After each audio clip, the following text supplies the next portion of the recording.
Welcome to the podcast Komoto. My name is Christina Petersen and I'm a Feldenkrais practitioner. And I'm really fascinated by this method. And I regularly talk with colleagues of mine. And today I have a very interesting guest, and it's Erin. And she is also a musician and so on. And I think she can talk better about herself than I can do. So, hello, Erin. Nice to see Hello. you. Hello. Thanks for having me. I'm so excited to talk with you this morning, early in the year. It's a morning here and evening there for you in Germany. I'm in Phoenix, Arizona, and everybody thinks it's hot here, but I rode my bike here in this morning, and it was 40 degrees. So we get some cold weather. Okay. So, I'm happy for you. That's not too hot at the moment. So for us, for me, it's quite cold. We have January and in northern Germany now it starts to be cold, but Yes. Yes. that is a good situation to have a podcast and to talk to someone what will warming my heart and yours too, hopefully. And okay, I think it's pretty clear that we both are Feldenkrais practitioner. And Yes. what was your entrance in the method? How So, how the thing start? yeah, it's a great question. And I found through talking about this that there are actually kind of multiple answers to it. So I was a musician, and I am a musician, but I was in music school. And before I ever took or heard about Feldenkrais, I, um, was very, very driven musician, young person. Music was sort of everything to me, maybe too much of everything for me. And so I actually developed a little jaw problem, temporomandibular joint disorder, or TMJ. And it really derailed me because I went from being able to pour everything that I do into practicing and getting better as a musician to not being able to play at all, to not being able to chew food. And I had to figure it out because I had no other option. My entire self image was a musician. I think people who know me from those early days would say that I was 100% musician. And it maybe wasn't such a great balance, but that's all you know sometimes when you're young. So, anyways, I spent a whole weekend or a whole week in a practice room trying to figure out how the thoughts in my head about playing this instrument translated into what was actually physically happening on my face, and how I was pushing my jaw forward unintentionally and using all this tension that I couldn't even, I was not aware of. And I spent a lot of time staring at myself in a mirror and then trying to feel, closing my eyes and feeling what was happening. And slowly I started to be able to sense how I could change what I was causing to be this problem. And then I laid down on the floor and I would try it in different ways and figure out what happens if I'm in this orientation. So these are all sort of Feldenkrais words, but I figured out a way to work out of this problem. And then, Can I ask a question in between? yeah, So I'm when I go back in my early years before Feldenkrais and also maybe had similar things, maybe I could imagine that I looked in the mirror or touched myself and was interested in feeling myself. But why did you lie down on the floor? This is so interesting. Do you yeah. remember? Um, why did I? I had been taking yoga, and because everybody told me you really need to relax and you need to learn how to relax, and so what was available was yoga, and so I think I started to have a relationship with being on the floor, and had a sense that somehow I changed when I got up off the floor. And I don't even know if I could put that into words. I think sort of from our perspective in this world, what I probably did was, well, I'm exhausted. I've exhausted this, and I'm tired. So what would happen if I laid down and did it? Because for me specifically, what was happening is I was jetting my jaw forward in order to make a flat surface for the clarinet instead of using just the muscles to do that. And so I think I thought, well, if I lay down, then I can really let the muscles go this way. I can play with gravity differently and see, oh, then I could really feel where I was pushing from.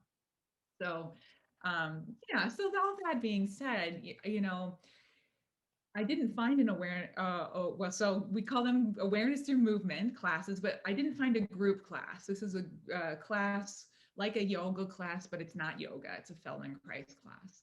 But I was oriented towards, doing yoga and going to group classes. So I didn't find one for years after, until I was doing my master's at Arizona State University, and the yoga class was full. And so I found this flyer in the music department called Awareness Through Movement.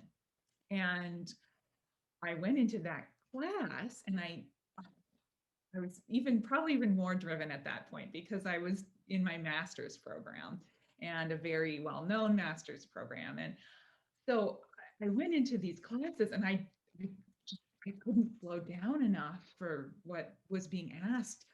But then I would get off the floor and I would feel like a different person. I would feel so happy. And it's not that I wasn't necessarily happy, but I think I started to have a relationship with something below my chin. I started to be able to sense how what I imagined other people might feel all the time. And then I thought, this is the missing link for me in my education.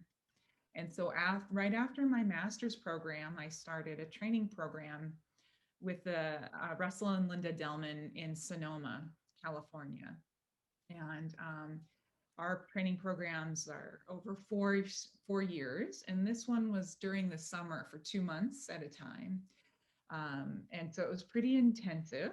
And, you know, I, we tell the story always of how we got started, but why we continue is a different story, I think, because for me it was the TMJ. I kind of healed that on my own, but then I found this method by Moshe Feldenkrais that really started to complete what I had kind of started with my own TMJ problems, a kind of learning, a kind of being, a kind of a way of existing that was much more satisfying, creative, much more musical. And yeah, that started my journey really.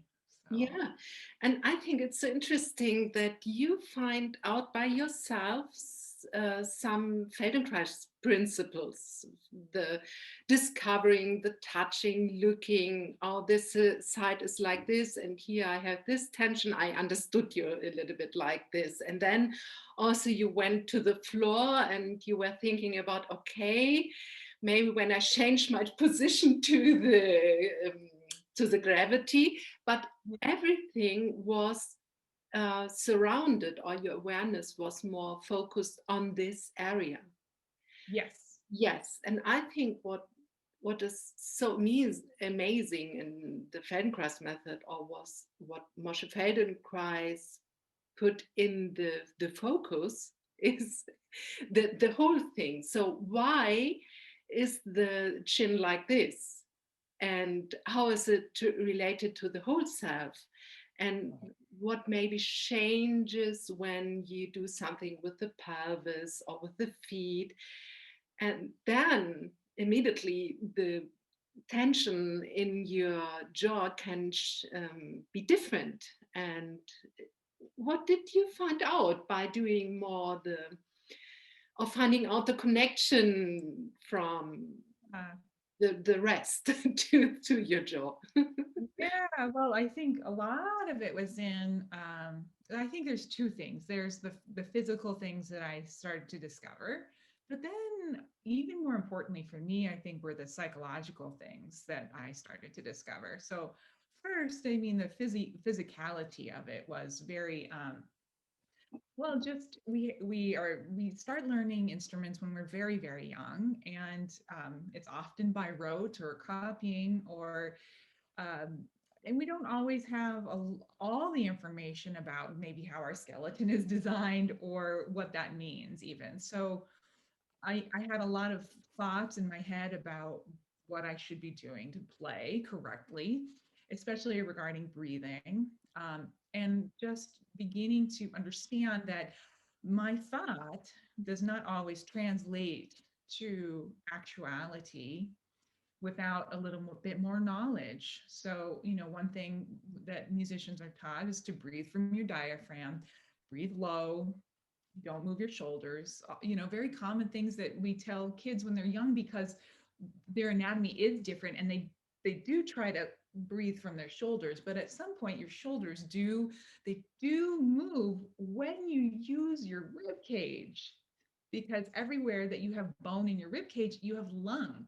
So if you're wanting to really use your rib cage and really use the lung expansion, your shoulders do move. But I was so dedicated to anything that any teacher had ever told me, and not to their fault. It was my own need to have the authority externally, that it wasn't really until I started really watching my favorite teachers play and my favorite performers play that I could see, and watching an opera singer, everything, all the ribs up here, your high ribs, they move. So I was very central about using the diaphragm, which you can't even feel. There's no nerve endings on the diaphragm. And so I just kept getting smaller and smaller because I was trying to get lower and lower. So that was a really big aha of just being able to use. And so when I work with musicians, I say, put your hand, and you can try it now, put your hand in your armpit and breathe into your armpit. You have ribs there, you have lungs there, and when they're fully there to support you, it can really help with the organization of your shoulders and getting rid of all sorts of tendonitis issues too. Because I tell you, I don't know a clarinet player who hasn't had tendonitis. So there is something about, we have to hold these objects, and then we have these ideas when we're young, especially, well, at any age, really. So it's just returning the authority to yourself through sensing and learning how you're designed. Another big one for me was the pelvis. So we can do that too. Um, so, you know, the diaphragm falls and interacts in a certain way depending on where your sit bones are. So at the bottom, there's Mr. Moshe over there. At the bottom of your pelvis, you have sits bones. And so I have people just sense, if you're on a harder chair, it's a little easier, but just sense what you can feel about the bones that are pretty close to your midline, to the center of yourself. And if you can't quite feel it, take one hand and just sit on one side. And you can feel really clearly then, oh, there's a bone there. Okay. And maybe you know that intellectually, but when you take your hand out, it's much clearer. You can feel that that's there. And then I take my pelvis, and I had to learn this. And this was through doing a lot of work that we have, a lot of group classes that were about getting the pelvis to move. And so if you take your pelvis, and so you can feel there's bones in the front, right? Pretty, so just above your hip joints, just above the crease in your pants. And if you take your pelvis and you let it roll backwards, you get a little shorter, right? And so some people, they live here. This is their habit, right? And if you take a breath here, you can feel what moves. So just close your eyes for a moment and just breathe easily and just feel where your torso actually moves when you inhale. Don't judge it, because you're alive and you're breathing, and that's there's no right or wrong way to do it, right? Just feel where it moves when you inhale and then when you exhale. So some people live here, and now take your pelvis up and do the opposite. So I imagine that it's a soup bowl, and I dumped it backwards, and now I'm going to dump the soup bowl forwards. Okay. So I've left the sit bones, and now I'm sitting in front of them. And now do the same thing. So notice that makes you taller. And so now close your eyes and feel where you breathe, what moves when you breathe now. How is it different? Yeah, it's very different. And so for me, and my story was, I always sat forward. I was front of the class. I was trying to go forward in life. And now go back with your sit bones, so that you're right over your sit bones, and take a breath there and feel what the support is like. So now I really play a lot with where my head is over the sit bones, so that I can get the maximum amount of ease. You know, when you watch really fantastic opera singers, every inch of their body is moving when they breathe. They are not thinking, breathe from the diaphragm. They are thinking, whatever they're thinking, they're sensing how much movement in the back, in the front, in the sides, your 360-degree ability to take in oxygen. So those are some of the key things for me as a musician. Of course, then there's the psychological aspects of becoming more than a musician in order to become a better musician. Um, and that was really something I had to learn, and so one of the main things that I loved about the method was, the training programs are whole days of doing these group lessons, and then also hands-on work. And after doing a whole day, the very first day of my training program, I just remember thinking, this is going to change me, and change me for the better, because I could start to understand how, when you change the patterns in your body, you can change the patterns in your mind. And I was pretty stuck in my mind, like most people in my early 20s. And to this day, I tell my husband, if I just get in a bad mood, you just tell me to go do an ATM. This is, and ATM stands for Awareness Through Movement. And those are our group classes. So I say, tell me to go lay on the floor and do one of those group classes. And inevitably, it just really has this ability to shift your mind back into your body and into this moment instead of the past or the future. Yeah, I don't like to stop you, but now you you may be just a bit at an end for something, and I I like can talk to a lot. inspire you again to tell us so much interesting things. Um, what you told about the diaphragm should move. I think if you only say to someone, please move the diaphragm, the awareness is so focused on this movement. And sometimes we forget to look to other places, and especially when you hold an instrument in front of you, and a clarinet is quite heavy. So all the muscles here up need to be like in tension, strong or holding pattern, and this maybe supports also that the chest below feels like hold it, Yeah. because the shoulder girdle is in action, or what, how to say. And what I love with these Feldenkrais lessons, because immediately all the Feldenkrais lessons about the diaphragm sprung into my mind when you talked about it.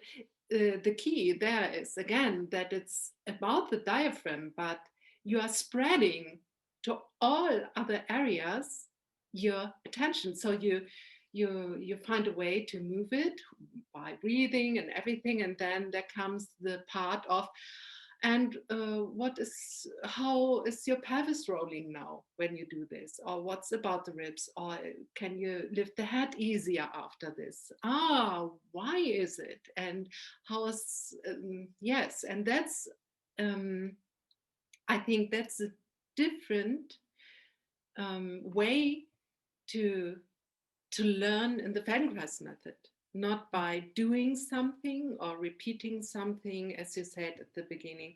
We are discovering something. And Yes. this is more secure that not someone is focused on one particular right thing, because it's good to move the diaphragm, but only with the focus on it, it's not good because it's, Yeah. Yeah, and a thought just sprung to mind too that I think is important to discuss, which is there's a time and a place where as a kid and in your younger days as a musician, you do need to learn the right way to do things. I mean, if your intention is to become a professional musician, especially that you are so oriented towards doing the right thing in the right way. That's not to say you're not interested in creativity or musicality, but I think everyone goes through a period of time where there is truth to at some point we have to learn the right way to do things. And I would also add stylistically, um, when we're in music school and conservatory, there are ways to do things the correct way that makes that style of music sparkle, that it makes it work. And so I think that it's important to bring that up, because sometimes we seem like we're coming at like, let's just do everything totally different. And I think there is structure and there is beauty to the art form and the way it's developed. And we can really help out that process of learning by understanding how our brains work earlier. So by understanding that what we are working on as Feldenkrais practitioners is the older part of your brain that's responsible for teaching you how to move before you ever had a thought of, I'm going to stand up and walk like mommy now, right? So that part of our brain is the part of the brain that is teaching you muscle memory. Everybody loves that term, right?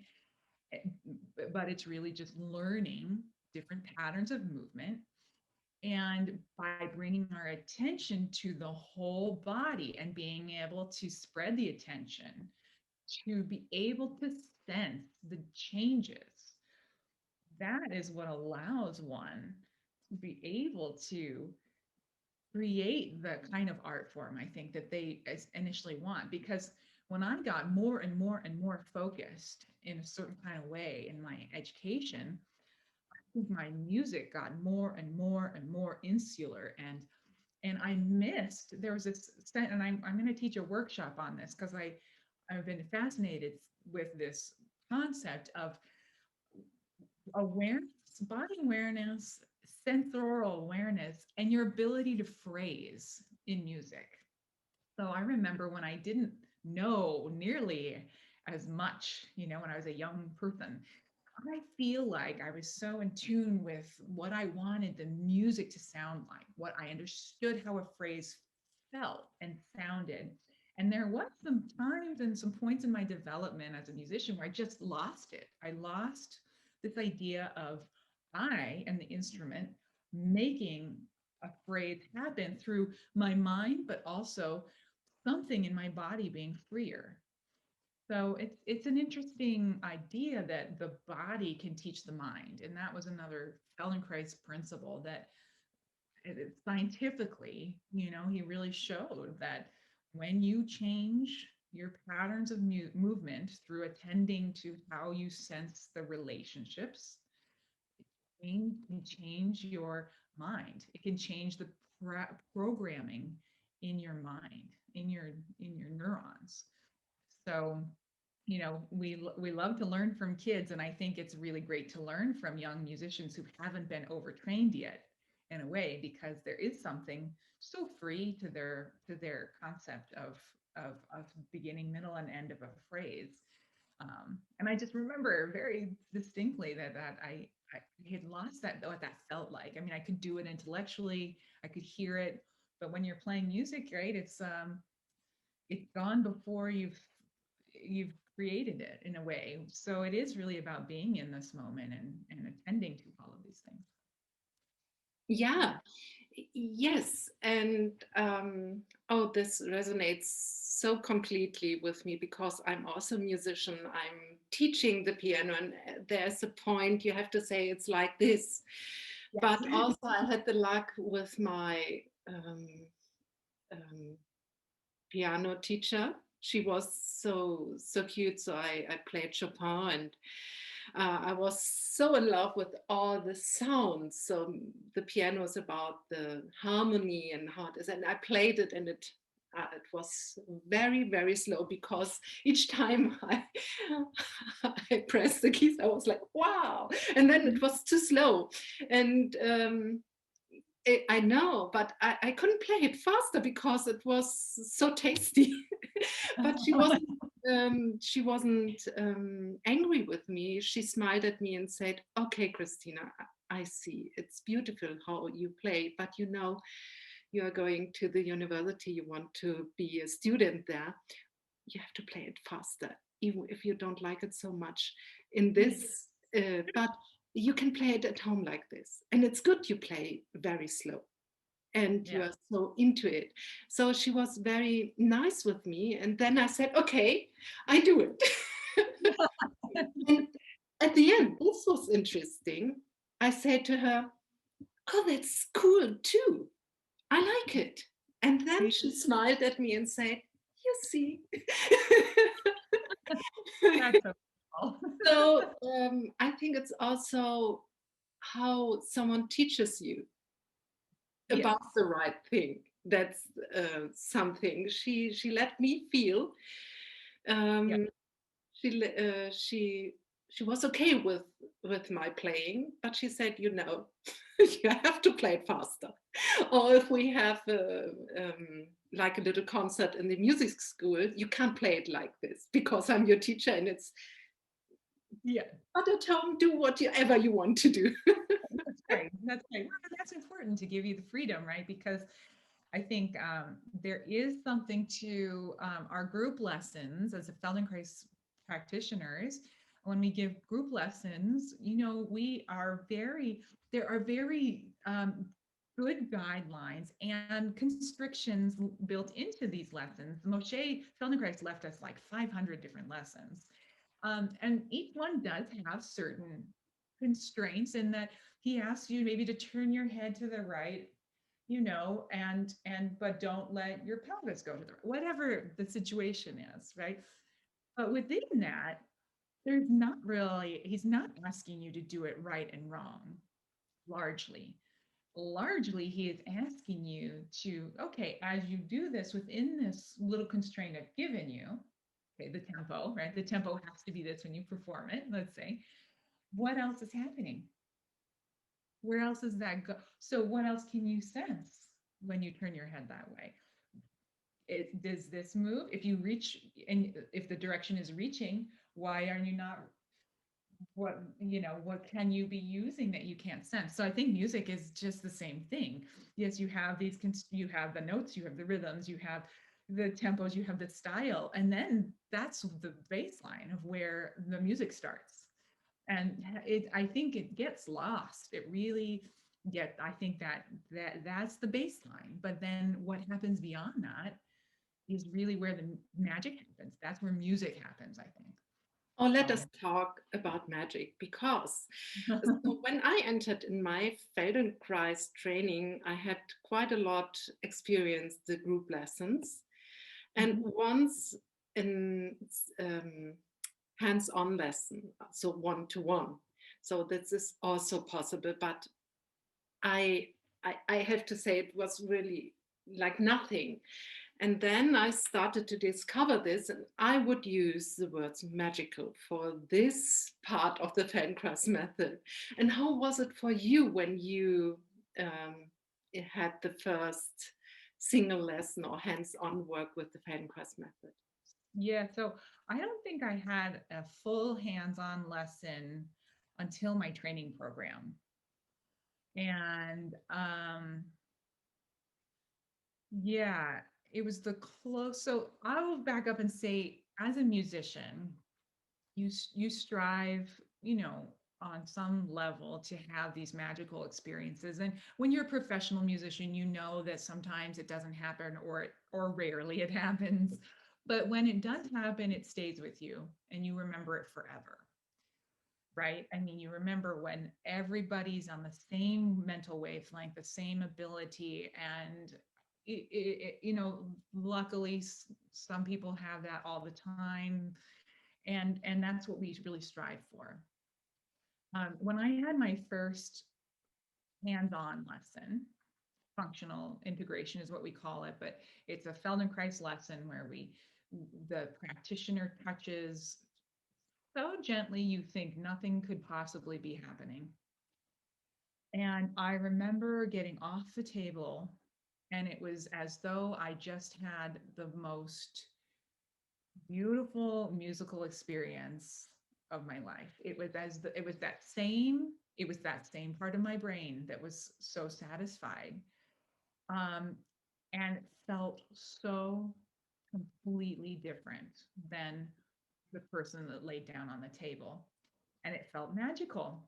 And I actually have talked to a lot of people about that word magical, because a lot of people come to me for the hands-on work and they say, well, they're just blown away. That feels magical. But then it's almost like they discount it a little bit because it feels like magic. But you have to realize that Feldenkrais was one of the most prominent scientists of his time, and one of the most physical people as well. He was one of these rare people that could match. He could meet his match intellectually as well as physically. Very rare. I don't know of many people who have that in history, who have both things, both parts of their brain so well developed. And so he was so concrete. And what he figured out about the human condition and nervous system and learning and being on this earth was magical, but it was science. And so this idea of like, you can have these amazing experiences way more often if you kind of decide to embrace this way of looking at life and discovering, and that then life becomes much more magical. But it is through this sort of very concrete, here is your bony structure, and here's your brain understanding your own habits.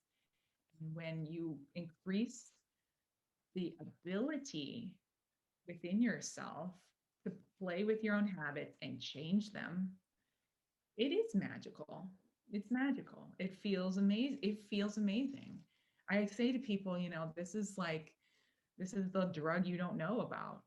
It doesn't mess up your brain, um, and it is just the most. It is magical. But I always encourage people to think beyond that word, in a way, so that it doesn't seem like something unattainable. Sometimes magic seems unattainable, right? I mean, you watch a magic trick and you think, how did he do that? I could never do that. But even a magic trick is just a trick. They know what they're doing. It is skill. So our magical ability is actually just a really fantastic skill.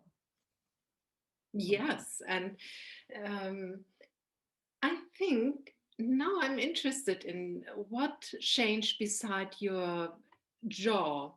Um, yes, is there something else what is different now? Well, I've been a practitioner for 13 years, and I had the just amazing fortune of finding this work at the right time in my early 20s, when I think everyone is questioning and learning how to grow up and be a separate entity from, your upbringing. Um, what has what has changed? Oh, I mean, I think my ability to cope with stress has changed. I think my ability to not entertain um, maybe relationships that aren't healthy, not entertain um, habits that aren't healthy to a degree. Um, Not that I was, but I mean, in your 20s, there's just a lot of choices to be made, and people just do things because that's the way their parents did things, and consciously or unconsciously. And I have two wonderful parents. And there are a lot of things that I needed to change, though, about how I wanted to be in the world. And I was really interested in, how do I become my own person? It's this idea that, like, the choices that your grandparents made affect your choices through, like your nervous system. I think that is just fascinating. Um, and so the implications of that, should they really study that more, I think are really fascinating. And it's this idea of what is nature versus nurture, right? And so for me, it was just really an opportunity to not necessarily um, just keep repeating whatever story I had about myself or my history, and to really create the sort of life that I wanted to have, that I couldn't even really imagine, but I knew that I wanted it to be mine and not a result of, other people's choices. So yeah, that's kind of the Yeah, and I would add to this that into a group lesson, when I lie down, or also in the hands-on situation, I experience that change can be so fast, and also um, how it is integrated in something. So we call it functional integration, and normally you are asked, so what do you want to develop or to discover into this lesson? And then, so sometimes during a functional integration, maybe I lie down and I feel, oh, I'm so stuck here and there, and I do this so long, and every time, and there, oh no, again, and there, here, there it is. So these are my feelings in between. But then there comes the situation more to the end, in when everything makes sense, what I felt, and the practitioner who who were in this hands-on conversation with me, um, it's like music. Maybe at the beginning there is a theme and you don't understand it so much, and then the next and the next, and at the end it's ready and it's there, and then you think, wow, and I stand there, I'm taller, and also I go out and say, okay, I discovered now this possibility in me, yeah. but also I learned by this change is possible, and Yeah. it's up to me to find it. And I Yeah. gave myself a moment to step back and to look into myself and in my potential, not that I think it's outside of me. No, it's inside of me. Or, or maybe also what you said about to step back from people, maybe, or surroundings which are not so good for, for me, that I see, okay, in this moment, yes, I have to change. I have to look for other ways to acting and Yeah, and I think finding that's important. creativity and potential. Yeah, I think that's important because I didn't want to make it seem like oh, it's just now that it's just avoiding people. No, So I no. think, and it's then this ability to work with anyone who's in front of you and maintain your own sense of self, your own sense of being, your own sense of choices of how you interact in your environment, and a level of connection that you want or don't want. It gives you a lot of freedom, because I think a lot of people have problems with that kind of boundary. Either they're either they just fall into situations and that becomes their life, or they're always this way or that way. And so it's just it's It has to be like this. yes, because I this must is do this. Or it has to be like this. that's who I am, and that's my personality. That's just the way I am. How many times do we hear that? And to a certain extent, yes, and to a certain extent, no, because you have way more choices and potentiality in yourself than you do. And to your point, what I love about this work is it's such a direct way into that change. Yes. You feel that change immediately. You don't have to come to 25 therapy sessions. Not that that's a bad thing. I'm not stating that, but for those who need just something just in the moment to feel a difference in their organization, mentally, physically, whatever, emotionally, this is just the hands-on especially is such an amazing amazing um, change that can happen. And people know it, because I tell you, people ask all the time in the middle of a session, they're starting to feel something really change, and they ask me immediately, how do I practice this at home? Don't they ask immediately because they want to hold on to what they're finding. And maybe it's because I work with quite a few musicians that are used to practicing. But I would go to massage, get a massage, and you would never really ask the massage therapist, how do I massage this at home? I mean, maybe a little bit, certain trigger points or whatever. But I think that there's something that we get to really fundamental in people's mind and body connection that feels so good that they want it. They want to hold on to it, and there's something in them that knows if I practice it, it will become mine. And one of the things that I struggled with the most in my training program was this idea that if I feel something new, I can't hold on to it.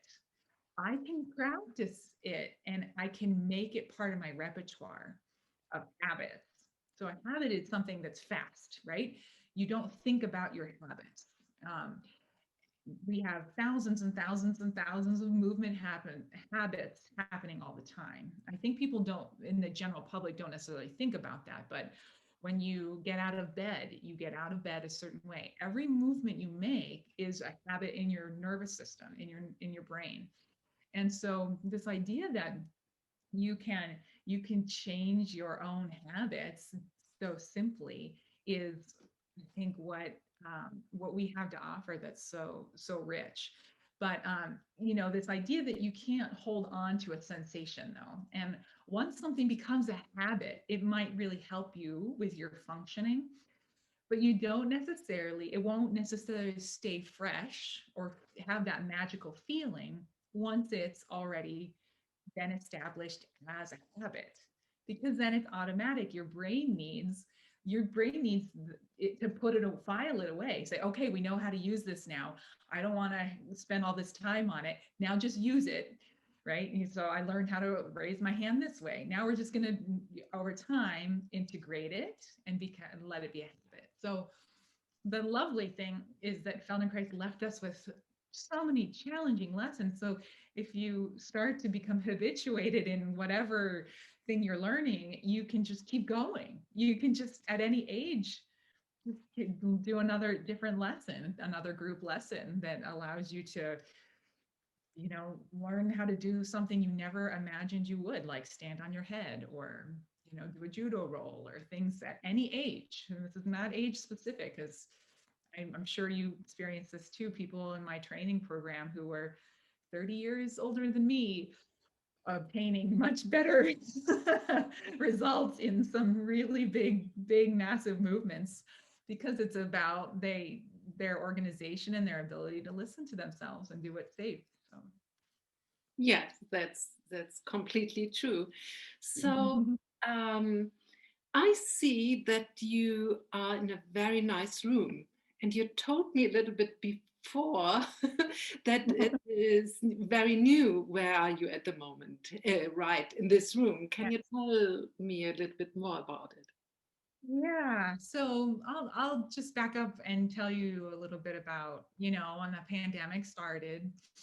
I think in March, like everyone was trying to figure out what to do, and I feel like the whole world was a little bit just too busy for its own good. I know I was, and that week I was scheduled to play Daphnis and Chloe with the Phoenix Symphony, and it was such a monumental moment to have that canceled, and to have an opera canceled, Strauss opera canceled the next week, and everyone went through this, and I have always had a Feldenkrais practice and a music, a professional music career. Um, and so I thought, well, the whole world is stopping right now. What are people going to need? So I started an online awareness through movement class. And we met twice a week in the beginning for the first 6 months or so. Um, and it was quite an experience. At first, I had no idea if it was going to work. Like everyone, we wondered if these little squares, were we going to be able to see what people are doing? But then it became very clear that this was something that people really needed. And it was a way to access people who couldn't come to you, or couldn't get to a group class. And so I created a subscription so people could watch it on their own, do the lessons on their own if they wanted. And so fast forward, um, Phoenix was very, very hot during the summer. I mean, it was over Fahrenheit, over 110 degrees for 53 days. We didn't have any rain at all, which is very unusual. I still haven't. We usually have a monsoon. Anyway, so all of these, it was just a very psychologically heavy time, I think, for the whole world. And I met someone who had this amazing acupuncture practice, and she found a location to move her office, which has 3 treatment rooms and a nice size room for Feldenkrais. So here's my table for hands-on work. And you might be thinking, why would you be opening your first office during a pandemic? And I had to sit with this question in my gut for quite a while, because on paper it seems very silly to be doing. But I think this is one of those situations where you have to have a lot of trust in what feels right. And this felt amazing. Acupuncture is a wonderful pairing, actually, with the Feldenkrais method, because it's about your nervous system and resetting your nervous system. And so I got this situation. And what's lovely is that we have quite nice weather during the day. It's cold at night right now, but going forward for the next 4 months or so, I can offer lessons to people outside, on a heated table, because it can get up to 70 degrees Fahrenheit. And for those who are comfortable, I feel like we know how to behave now with a mask and a shield, that I feel comfortable with our ability to keep it very clean in here and keep the airflow good. And we have a lot of systems put in place to keep it safe for people. So I'm very excited to be able to offer hands-on lessons again. There's something very special about this work as a practitioner, to be able to help people feel this part of themselves, and this kind of organization. And when I gave Janelle, the acupuncturist, a lesson, I felt so amazing after for days because I didn't realize how much I craved, that sort of connection that we have with somebody else's nervous system. It's just so refreshing. It's like listening to your favorite performance of your favorite work. And so I realized, there is going to be a vaccine soon, available to us. And until then, we're just going to screen and going forward, just be safe about it and trust that it's going to be okay. So Yeah. yeah, open for business. Yeah. So also I have since May a bigger room for group lessons, and so yeah, I um, I stay with this, and I'm lucky too that I have the online and some hands-on work, very secure with all these things and the air and this, and that's helping a lot. But I I had the feeling that um, the situation is so good to look over and what is good and what to think about, and it will go. It's not like staying for 10 years and then maybe my decision would have been another, like yours too. But I think we are going through this, and we both having trust into into change, and Yeah, also into the I think information we have at the moment about security and what we can do to protect ourselves. right, right. Yeah, exactly.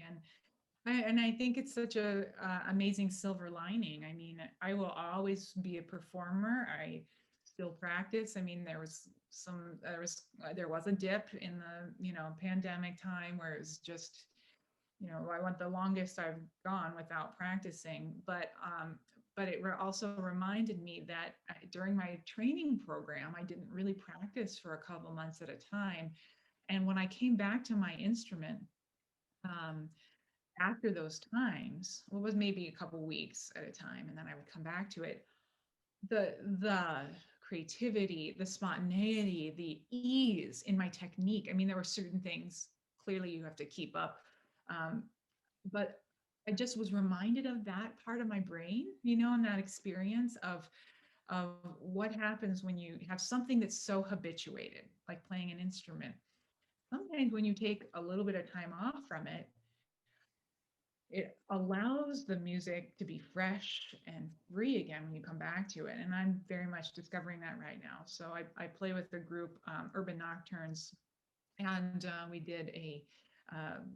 we have a residency at a church, and they allowed us to come in and record and do a one-off recording of solo works in October. And I think we're going to do that, something similar to that again in April. And so it's very strange to go from, a different concert every week with different music to, one or two, in a semester. But I think that there is something resetting and refreshing about it also. And I'm not afraid to say that. No, and also I have to say, every time after the summer break, the parents come to me and they bring the children to the next piano class, and the older ones come alone. And normally I give assignments for the break, but if they don't do it, I say, okay, it's okay. It's only in case you are bored, then you can play. And some do, um, but normally they stand there, especially the little ones, say, I didn't play 6 weeks. And I say, oh, it's nothing. Please sit down. And it's really, some things are lost. Names of notes, for Yeah. example, all this. Yeah, But the little yes, especially. Yeah. therefore the little especially. But when I will introduce a new technique like the thumb below, or some fast playing, slow playing, everything what I show them or they discover, or it's so easy. And after 6 weeks, this ability, the easiness in, oh, that's, oh, yes, or can I play it like this, is gone.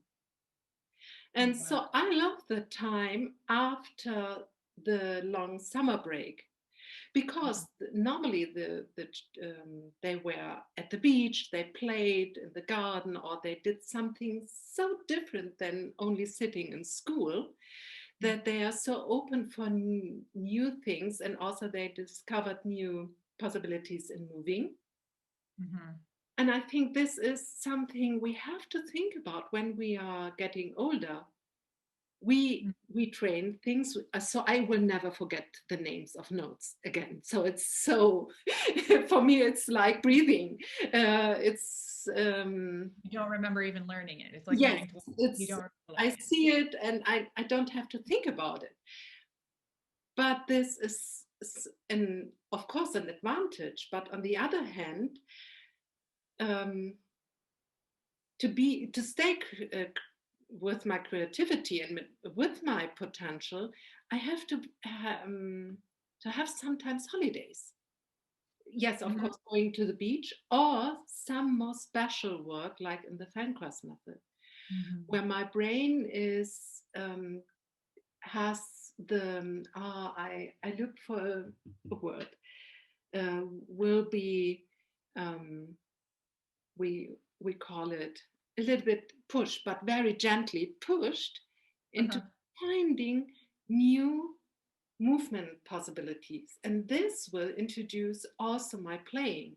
Like the children after the summer break, they found out to swim Right.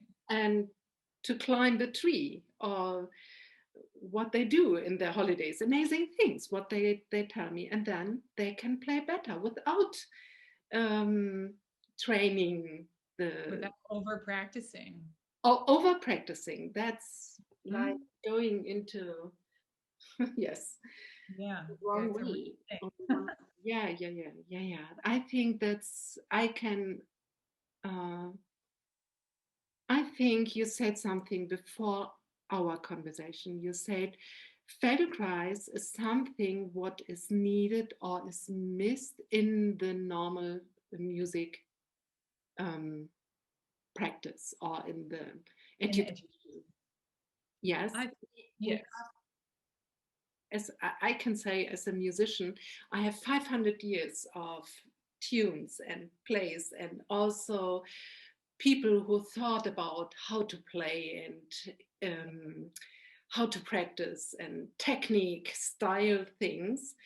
Mhm. But what is missing? Yes, what is missing? Not to be only interested in technique, in repeating the same thing or discovering it's how we do this and what we are aiming for to create other surroundings. So maybe you can go deeper in this theme for a moment, what you Yeah. thought about it, or Yeah. Well, I think it's just like Moshe, the best brains are the ones that can, do it all. And those are the true artists, I think, that have the technique ability and they have the ability to move you. Emotion in music, or music is motion, right? And this ability when you listen to someone and you're moved. It's so rare for me, anyways, that I am moved. I can be very, um, wow, that person was amazing. But there's something else that happens sometimes when you listen to music.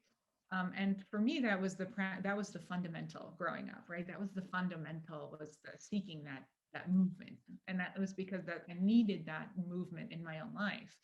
Um, so I think I kind of keyed into that early on, and that was something that I really valued. But I think because then we go into music school and there's so much to learn, and I think it's all very important. I don't think we should ever get rid of learning about Bach. I don't think we should ever get rid of learning about. I mean, I've been on dean search committees, for music schools and things where this idea that innovation is really important, and we should be just teaching entrepreneurship instead of Bach. I've literally heard a candidate say that out of his mouth, and I was really appalled, because this art form has survived for a reason. And maybe we've largely, have lost the sort of, the musicality of it, right? The movement of it, in our training programs, because I think we're scared. I think we're scared about, making sure that there's jobs and being competitive, and our students being competitive, and the lens changes, when we have these needs. And so, I know in America we're known for our technical abilities, and our and it's great. I mean, I'm not discounting that at all. I just think there's this. It's kind of like, don't throw the baby out with the bathwater situation. That's a saying here that we have, that the development of the self, and the ability to listen, to really listen to what you're doing, oftentimes just, it's a harder thing to teach in a way, I think, because it takes longer for the brain to develop. It's what happens in between the notes rather than just the notes. So I think that it's harder to describe, it's harder to talk about, so therefore it's harder to quantify, and it's harder to sell in a way. So I think that there's something to that. I'm not saying that that's everywhere. I mean, I've had some amazing teachers, but you do watch that they have to fit into the institution and the system. And I just feel really fortunate. I mean, I always thought I was going to be in academia long term, and I found this work, and I feel very fortunate to be able to offer these other things that don't fit into academia's, structure, because it's a structure. I wanted to be out of there in 4 years. You're paying a lot of money, you want to work hard, and but I think these other ways of listening, the ways that we're talking about with this method, I think that people have been doing that for 500 years. The best of the best have been, on some level, they come across a problem and they learn how to listen to themselves, and they learn how to sense themselves, and they learn how to fix it. But I think today's world is so fast. Everything is so much faster than, our brains can really digest, can really use, that, I think that is the real challenge, even beyond, just including some movement classes in academia. I think that even beyond that, we have a really huge challenge of the seduction of the internet, and, the addiction of our phones and our computers, and the real challenge of giving our nervous systems the real break from it is near impossible. And I feel like that is one of our true challenges as musicians, and just humans in general. That being said, there's just the silver lining, though, also, that look, here we are connecting and talking to each other across the world. So, where is that balance? I don't know. Yes. You said something, at the beginning of this phase, that you said it's not so fast, and I would agree, or I will agree, that it is, especially at the beginning, not so fast. Mhm. But what I found out now in 30 years, more than 30 years in teaching the piano, is that the more I spend at the beginning in being patient and looking for where are the gaps.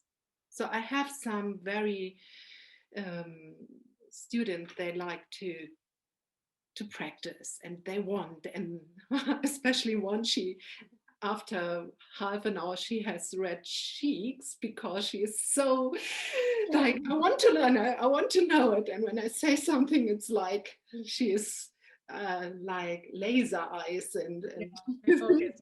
so,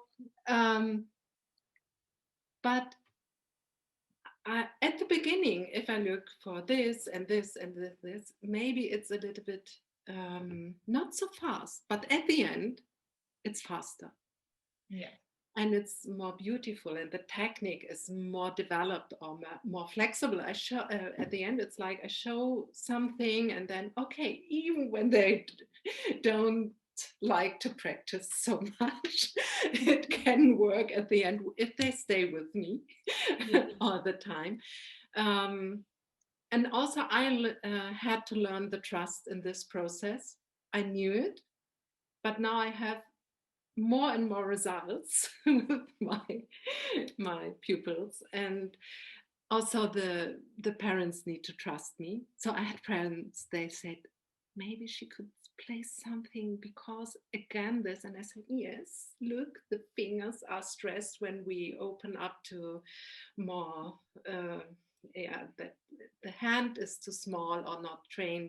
Maybe it's big but you can't. And so it's a whole very special discussion, especially I think with the clarinet you have other things you have to look over, but really to say okay, I teach like this, and I have my results, and I don't do this, and in one kind I protect my students, and Yeah. Yes. but also this develops from year to year much better, that we are in a good communication with parents and I, and Yeah. it's That's really a development. it is. It is. And I actually teach a lot of piano.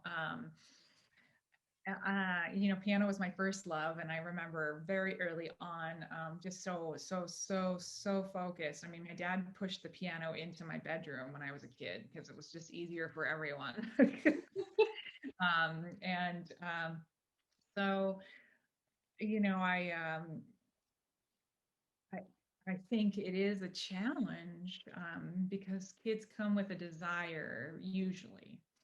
If they really don't want to do it from the beginning, I think it's really a challenge. But then when they come and they do want to be there, how do we nurture that in such a way that they're still learning but not turned off from it, and not turned off from the challenge, because it is really quite difficult, neurologically speaking, to learn how to differentiate your fingers, then differentiate your eyes, and then differentiate, go spatially, going left and right while your eyes are going another way. And I don't know about you, but I have found a really great challenge with kids these days.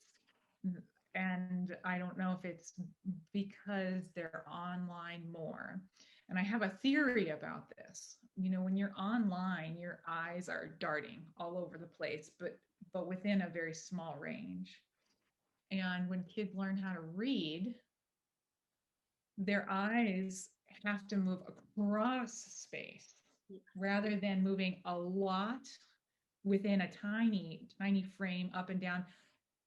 And also, many kids today are like the first kids raised on an iPhone or an iPad.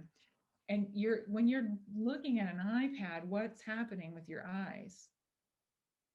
They're scanning up and down like this really, really fast, right? If you think about that, and this, you're scanning something, the eyes are just adjusting right here. And I've really thought about this with kids because especially kids that are just learning how to read, the ability to look and track spatially this way at the same time, but while you're moving this way and then this way, it's basically a brand new skill, because what the way they're using their eyes on computers now is fundamentally different than scanning across a page or writing across a page. Oh, So that's very interesting. So Normally people ask me, "Oh, you are such a long time a piano teacher, and maybe you think you want to go back to the 90s when you started to teach." And I say no. Today the pupils, they come and they are so used to have the notes in front that sometimes I have to teach them to play and to look what the fingers do at this Oh, moment. oh, interesting. It's so divided. They look there, and if I say, "Oh yes," and now play it without notes, then they start to look up and play. And Yeah, I've noticed that also. Actually, I've noticed that the kids are so reluctant to look at their own hands. yes, and it's amazing because I know at the beginning of my career as a piano teacher, it was I had little plays. How could I avoid that they only can play when they look at their fingers? There was Right. so strong connection between this and to look. It was when they looked in front, they were lost. The Yeah. the hand couldn't move anywhere. And so I think this is easier. Uh-huh. And but really, there is something about this reading from left to right, left to right, left to right, and a little bit up and down. Maybe that's true. That's true. But I'm so lucky that I don't have to tell them again and again, please look there, or to create situations. So I found out to make it like a little game, to have a nice sheet on the hand. And I said there was a, oh, I don't know. It's a, it's a, and it's an animal in the earth, and it builds up. When it comes up, it builds Uh-huh. from Oh, a earth. little mound. Hmm. Huh? It builds a little mound. Yes, Yeah. you know it. What's the name? I can't, I'm trying to remember. Yes, and Like I a said, oh, this baby. is, so we have a lot of this in this area. Everyone knows it, and then and Oh, every gophers. time when they looked down, they couldn't see the hand, so that they experienced in this moment Uh-huh. that even when they look, they can't see. Yeah. Yes. So Yeah. how to make it not that you are not allowed to look, like Right. a But make a game on game. it, or that they experience, or I can move without looking. And then Right. I could start to see the sheets, the notes on the sheet, and then to combine this, that there need to be a differentiation first before they could do this step. And Right. now I, it's not a, I Interesting. don't have to teach it anymore. Yeah. it's No, it's it's a learned behavior that's that they've kind of gotten from this technology in a way because they're used to being able to differentiate that. That's great. yes, Yeah. that is what I found out. And the other thing, I will have a closer look, but I think when we talk later in some weeks or day, um, I will see what is it. So I found out it's so maybe this stopped because I found that yes, they have to write a lot at the moment, the Mhm. names, and that they first go with the finger and the pencil really through it, Uh-huh. so that this helps to stay with the line and also up and down. And then later when they stand it in front of them and they want to play the notes they had experienced first without Uh, playing this. So I, these yeah. are my Little thoughts tool. about how to help with Yeah. certain problems, to Yeah. differentiate first, and that yes, they have to write or to look, or to, for little children I do it like with the yellow or red Uh-huh. uh, crayon, Crayon. Hmm. crayon, and then that they learn to follow the line. This is for the right Right. hand, this is Mhm. for the left hand. So That's some good. I Yeah. things Yeah. I Good little do regularly for with them. Yes. little technique tricks and things to just meet the person where they are so that they Yeah, don't feel overwhelmed. catch up with them what is needed to experience than before. Yeah. Okay, that's so interesting to talk with you as a colleague, and also it's every time Likewise. luck for me to hear how people go into this method, and when they really, I am like an idealist. I think if someone tried Feldenkrais, he will fall in love with it. So, and even I had situations that people said, no, it's not for me. But um, A little bit I still think it's like this. too. I just think for some people, it's a time and a place that they can slow down to be able to sense what we're offering. Some people try it when they can't slow down yet, and that's okay. But then I just remind them that Moshe was the first judo master in the West, and that he also taught headstands and judo rolls. So just keep coming, and we'll get there. Yes, and yeah, and also I experienced that maybe I introduced them to the Feldenkrais method, and 5 years later they came to me and said, "Okay, now I'm here. I know I should have come earlier." Not everyone, not Yeah. everyone, but I had these situations. Oh, yes, yeah, absolutely, Oh, now absolutely. I understand, and now I can slow down, and then I'm That's so right. happy and say, "Oh, wonderful, wonderful. Right. We'll start now." Yes. That's right. Yeah. Yes. Okay, Erin, I like to ask at the end of a podcast, what do you want to say at the end? Is there something more you want to send out? And Oh, well, I'm very thankful to be able to do this work, and I'm very thankful for you to be able to do your work as a podcaster, because I think it's really wonderful to get the word out about this work and creativity and music and all the positivity that is still going on, even amidst a pandemic. I mean, this has been a very tough time. People have lost loved ones, but Moshe developed this work during wartime, and he really developed it to help people cope and recover.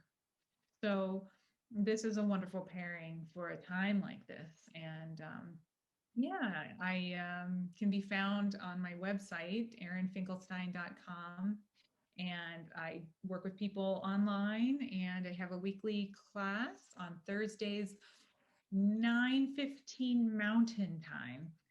Arizona is strange; it doesn't change time zones like the rest of America. So we're currently on Mountain Time Zone, and I'm also starting some workshops for musicians online, and online somatic academy. So you can check that out on my website as well. So I hope to meet more people from around the world, because this has been just a delight and a silver lining from this pandemic that I just really appreciate. So, yeah. oh, thank you that you told us all these possibilities, and that you also mentioned your programs. I think um, it sounds very interesting, and I imagine that it will be filled up with a lot of interesting people and interested people. So I wish you everything good and for your future. And yes, but now we have to say goodbye. That's the saddest part of these podcasts. Thank you so But much for having me. This was wonderful. yes, Stay okay. well. So bye.